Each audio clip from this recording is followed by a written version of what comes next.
के तपाईले कहिले सोच्नु भएको छ यो विशाल ब्रह्माण्डमा केही पनि कोही पनि एक्लो छैन?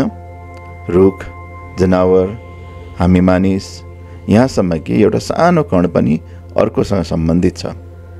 यो कस्तो अचम्मको कुरा होइन र? आज हामी यही सम्बन्धको विज्ञान, अन्तर्निर्भरताको अवधारणालाई विज्ञान, बौद्ध दर्शन र तार्किक सोच अर्थात् ऱ्यासनल थिङ्किङको लेन्सबाट हेर्दैछौँ। आउनुहोस् पहिला विज्ञानको आँखाबाट हेरौँ। प्रकृतिमा अन्तर्निर्भरता कसरी काम गर्छ? पृथ्वीमा पारिस्थितिक प्रणाली अर्थात् इकोसिस्टम एउटा जटिल सञ्जाल फुड वेब हो, जहाँ प्रत्येक जीव अर्को जीवसँग जोडिएको छ। उदाहरणको लागि घाँसपात, बोट बिरुवा नभए मृग जस्ता शाकाहारी जीवहरूलाई खानेकुरा पुग्दैन, अनि ती जनावर नभए मांसाहारीलाई खान पुग्दैन। फेरि जनावरहरू नभए बोट बिरुवाको जीवन चक्रमा पनि बाधा पुग्छ।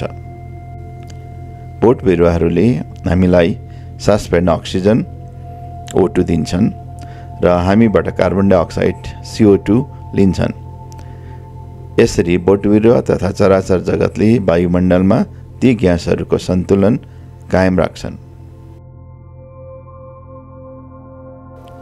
माहुरेले फूलहरूको परागसेचन अर्थात् पोलिनेसन गर्छन्, जसले गर्दा फूलहरू र तरकारीहरूको उत्पादन हुन्छ।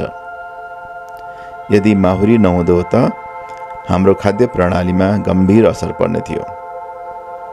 हामी कृषि उत्पादन माहुरीमा र माहुरी फूलमा अन्तर्निर्भर छ। जलचक्र अर्थात्